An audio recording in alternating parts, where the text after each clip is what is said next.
Oi gente, tudo bem? Pra você que não me conhece, eu sou a Gabs, estou no segundo semestre de Medicina na Unifesp. E hoje eu vim falar um pouquinho com vocês sobre como eu estudei para a segunda fase desse vestibular.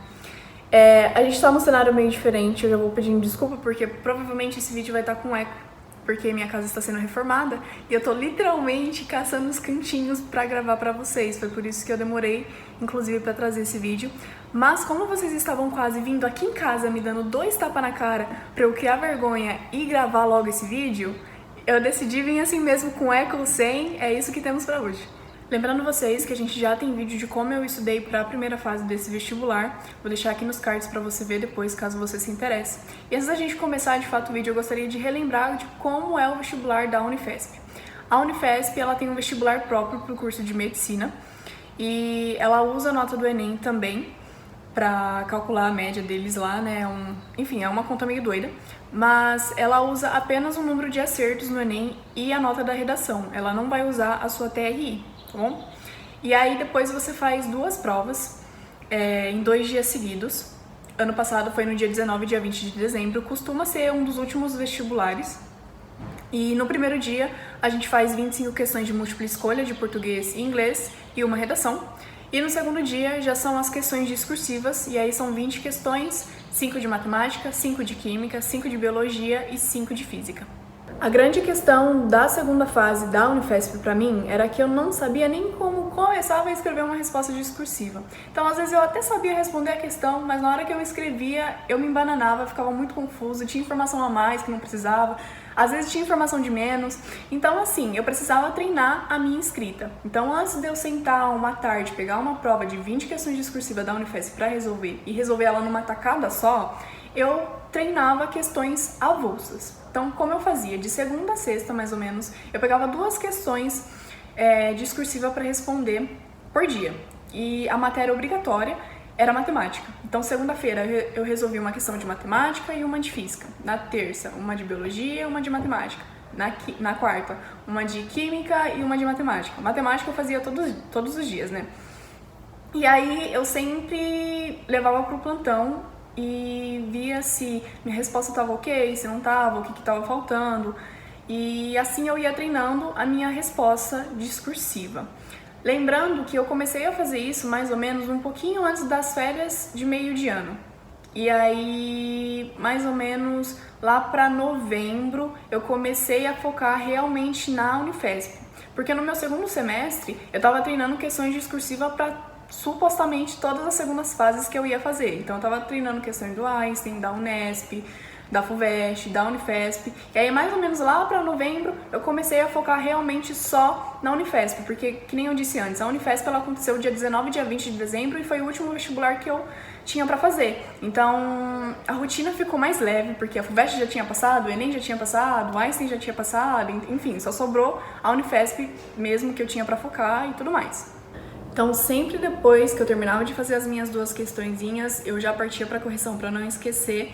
E aí, se tivesse uma diferença muito grande entre o gabarito e a minha resposta, eu levava para o plantão. O plantão foi muito importante para mim, porque às vezes eu colocava muitas informações até a mais, e aí eu achava que eu ia errar a questão, mas na verdade estava tudo bem, porque mesmo que aquela informação não precisasse, ela estava correta e não ia impactar na minha pontuação. Ou então, coisas que aconteceu muito. Eu coloquei informação a mais, só que aquela informação estava incorreta, e aí, tipo, a minha pontuação ia baixar, e aí eu já aproveitava para fazer uma revisão do conteúdo junto com o plantonista. Então, isso foi muito importante. E uma dica que eu dou para vocês é para vocês não se basearem totalmente e cegamente nas respostas comentadas dos cursinhos. Por quê? Geralmente, quando a gente vai fazer uma resposta discursiva, a gente tende a ser mais incisivo, mais direto. E aí, tipo, às vezes a sua resposta deu, tipo, 3 linhas, e aí você vai bater com o gabarito comentado do cursinho, aí você vê um parágrafo enorme, e aí você pensa, puta merda, errei, sou burra, não vou passar esse ano, é isso, vamos desistir. E na real não é bem assim, porque os cursinhos, eles tendem a explicar tintim por tintim daquela questão discursiva do porquê que tinha que ser essa resposta exatamente.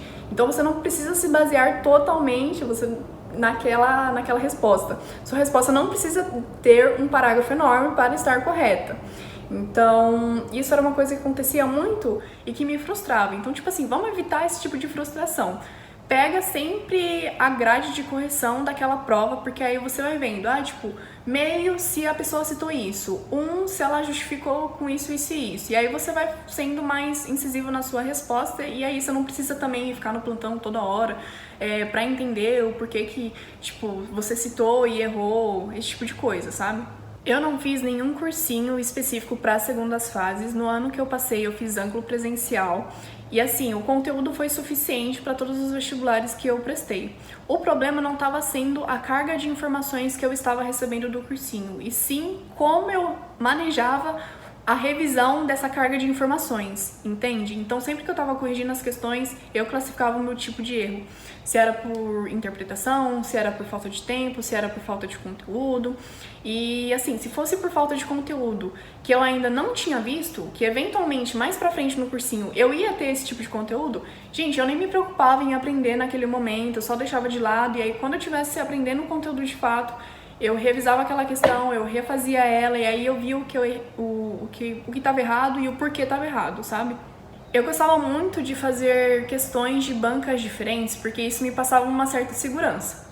Porque assim, existem diferentes maneiras que um conteúdo pode ser cobrado em diferentes vestibulares. Então, por exemplo, em física, potência, existe um leque enorme de maneiras que a FUVEST pode cobrar esse tipo de conteúdo, a Unesp também, a Unicamp, a Unifesp. Então, tipo assim, eu fazia várias questões diferentes de potência, de vestibulares diferentes, porque isso me dava certa segurança.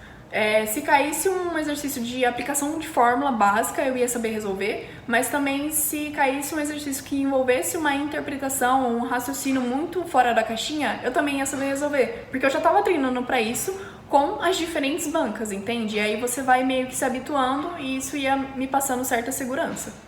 Depois que eu de fato estava me sentindo mais segura com as minhas respostas discursivas, aí sim eu imprimi uma prova do segundo dia da Unifesp, pegava uma tarde livre e fazia numa tacada só as 20 questões, porque eu também precisava contabilizar o tempo que eu estava demorando para fazer essa prova. Na Unifesp, no primeiro dia, o tempo ele costuma ser tranquilíssimo, assim, foi tranquilo pra mim, costuma ser tranquilo pra maioria das pessoas, só que no segundo dia ele é um divisor de águas. Então, assim, é legal você fazer as questões avulsas ali pra você treinar a sua escrita, super, mas não deixa de também fazer a prova completa dos vestibulares que você vai prestar por conta do tempo.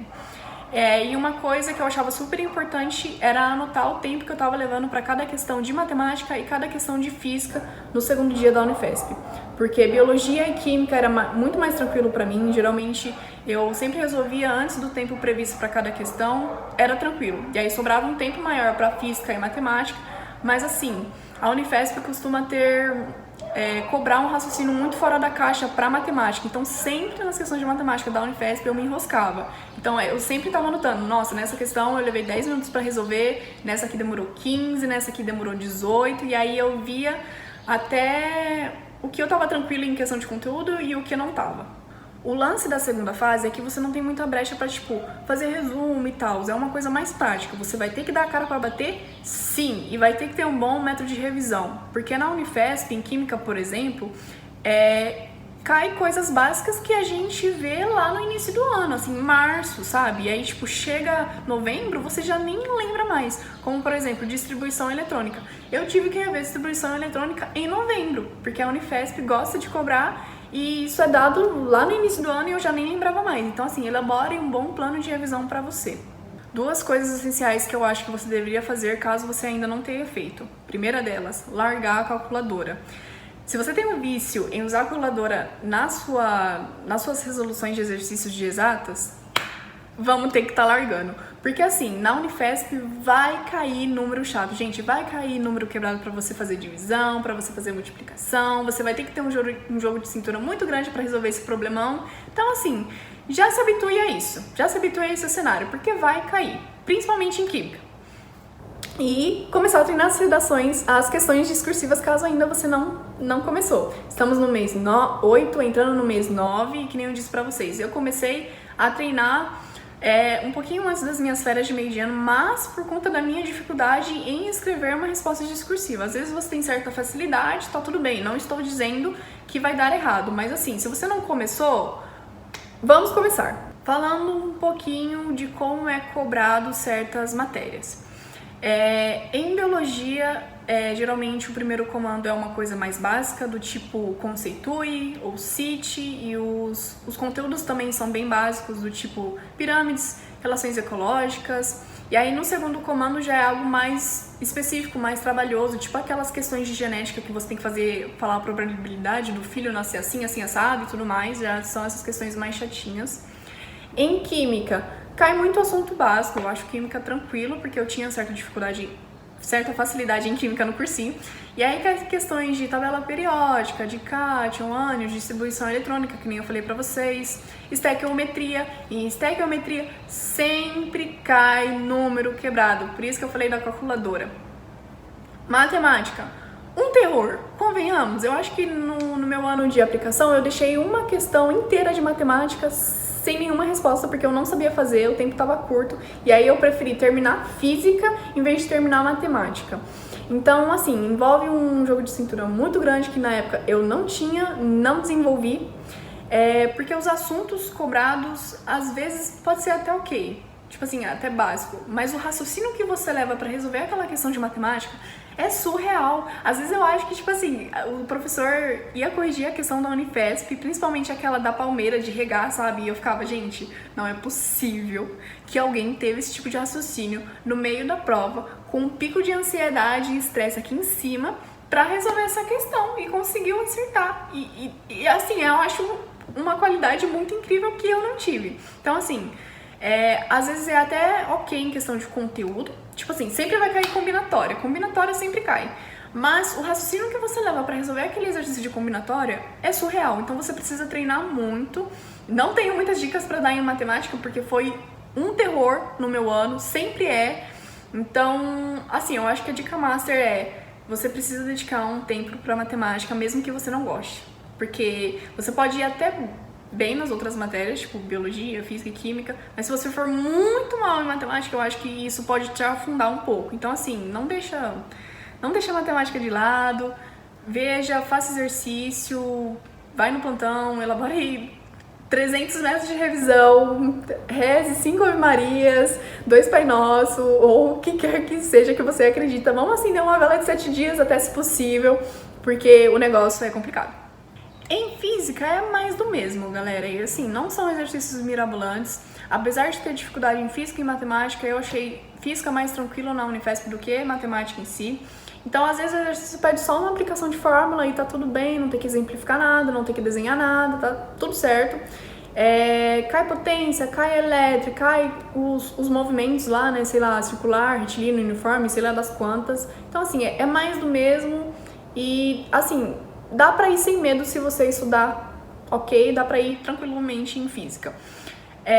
Inclusive, falando um pouquinho sobre fórmulas, a Unifesp, ela disponibiliza tanto a tabela periódica quanto algumas fórmulas no final da prova. Só que não são todas as fórmulas existentes, tá?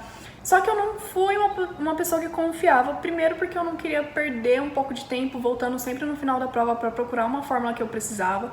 E segundo, que nem eu falei, não são todas as fórmulas existentes que você vai precisar para usar na prova.